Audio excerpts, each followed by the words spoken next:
नाजरीन आदाब, आप देख रहे हैं जी मीडिया। तेलंगाना के वजीर आला के चंद्रशेखर राव ने इतवार की दोपहर महाराष्ट्र के वजीर आला उद्धव ठाकरे से मुलाकात की। दोनों रहनुमाओं की मुलाकात मुंबई में हुई। इस मौके पर केसीआर ने एनसीपी सरबराह शरद पवार से भी मुलाकात की।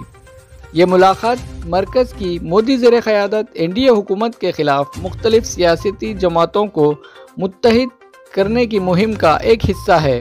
महाराष्ट्र के वज़ीर आला ने विफाकी इंसाफ के लिए चंद्रशेखर राव की जद्दोजहद की मुकम्मल हिमायत की है। इन रहनुमाओं की मुलाकात को अहमियत हासिल हो गई है क्योंकि एक मरतबा फिर मरकज़ में मुखालिफ बीजेपी महज की तश्कील की ख़यास आराइयाँ सामने आ रही हैं। ठाकरे की दावत पर राव ने यह मुलाकात की, जिसमें वज़ीर आज़म के ख़िलाफ़ चंद्रशेखर राव के एहतजाज को शिवसेना की हिमायत के सिलसिले में तबादला ख्याल किया गया। पहले ही तमिलनाडु के वज़ीर आला स्टालिन के साथ साथ मगरबी बंगाल के वज़ीर आला ममता बनर्जी राव के साथ राब्ते में हैं। देखते रहिए जी मीडिया गुलबर्गा। देश के कुछ स्ट्रक्चरल चेंजेस करने में, पॉलिसीज को बदलने में कई चर्चाएं हुई। ऑलमोस्ट ऑल विषयों पर, सभी विषयों पर हम एकजुट हो गए, सहमत भी हो गए। आगे चल के मिल के काम करने के लिए हमने तय किया है, क्योंकि देश में भी काफ़ी अन्य लोग हैं, हमारे भाई बंधु हैं जो हम ख्याल लोग हैं, हम जैसा सोचते हैं। उन लोगों से भी मेरा बातचीत हो रहा था, उद्धव जी का भी बातचीत हो रहा था। कुछ ही दिनों में हैदराबाद या किसी अन्य स्थान पर हम सभी लोग मिलेंगे, बैठेंगे, बातचीत करेंगे, एक रास्ता तय करेंगे क्या करना चाहिए। इतना तो मैं जरूर करना चाहूंगा इस खुशी के मौके पर, इस अच्छे मौके पर। हम दोनों भाई लगते हैं इसलिए कि हमारा 1000 किलोमीटर का बॉर्डर है।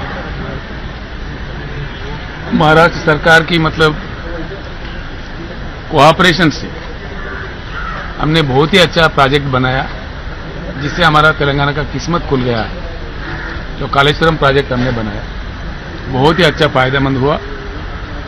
और आगे चल के भी महाराष्ट्र के साथ हमको दोस्ती निभानी है, प्यार से काम लेने हैं, क्योंकि बहुत ही लंबा बॉर्डर, 1000 किलोमीटर करीब बॉर्डर हमारा लगता है तेलंगाना और महाराष्ट्र का। कईयों चीज़ों में हम दोनों को मिलकर काम करना पड़ता है, एक दूसरे का मदद करना पड़ता है कई विषयों में। तो हम लोग उसमें भी काफ़ी अच्छी आज बात हुई, कुछ मुद्दे थे उस पर भी बातें हुई, उस पर भी सहमति जुट गई। और देश के राजनीति, जो कि दो राजनेता जब मिलते हैं तो ऑटोमेटिकली राजनीति की बात आता ही है।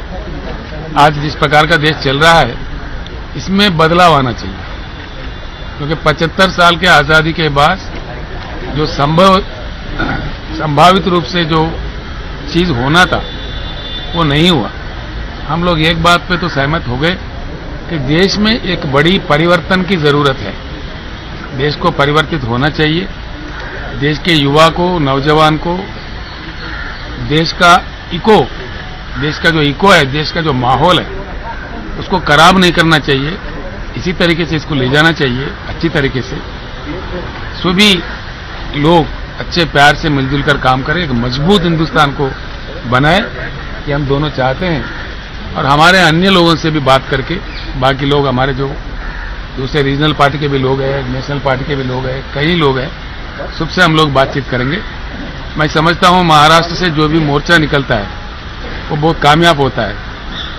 शिवाजी महाराज का और बाला साहब ठाकरे का, मराठा योद्धाओं से जिस देश को जो प्रेरणा मिली है, उसी प्रेरणा के साथ हम लोग चलना चाहते हैं, क्योंकि जुल्म के साथ हम लड़ना चाहते हैं, नाजायज कामों के साथ हम लड़ना चाहते हैं, लोकतंत्र के लिए हम लोग लड़ना चाहते हैं। एक अच्छी पैगाम, एक अच्छी शुरुआत आज वर्षा से, महाराष्ट्र मुख्यमंत्री जी श्री उद्धव ठाकरे जी से यहाँ से निकल रहा है। मैं समझता हूँ देश के लिए बहुत अच्छी बात हो जाएगा। आज उनसे सलाह मशवरा भी करने आए हैं कि देश ठीक से नहीं चल पा रहा है। जिस ढंग से हमको विकास करना चाह रहे, उस ढंग से विकास नहीं हो पा रहा है। कुछ चेंजेस 75 साल के आज़ादी के बाद संभावित रूप का विकास देश में नहीं हुआ है। तो इसके वजह भी, इसके कारण भी हमें ढूंढना चाहिए कुछ नए संकल्प के साथ। नया आशा के साथ, कोई नया एजेंडा लेकर के सारा देश को साथ लेके चलने का वक्त आ चुका है। इसीलिए पवार जी के साथ जो भी मेरे विचार थे मैंने रखा है। बहुत ही अनुभवी नेता है हमारे देश का, काफ़ी पहले उनका रिकॉर्ड भी है कि हिंदुस्तान का सबसे पहले यंग चीफ मिनिस्टर थे। उस समय से लेकर आज तक सेवा में लगे हुए हैं। तो उन्होंने मुझे आशीर्वाद दिया है और बता दिए कि बिल्कुल काम करने का ज़रूरत है इस देश में। इस बात पे हमारी सहमति हो गई है। जल्द से जल्द हम देश के अन्य लोगों से भी, जो अन्य पक्ष है, जैसे प्रफुल्ल भाई ने कह रहे थे, सभी से हम बात करेंगे और सभी मिलकर के इकट्ठा बैठेंगे। हो सकता है हम बारामत में भी मिले, पवार जी के पास ही सभी आके मिले, ऐसा भी एक प्रपोजल है। तो सभी लोगों से बात करके एक बैठक होगी जल्द।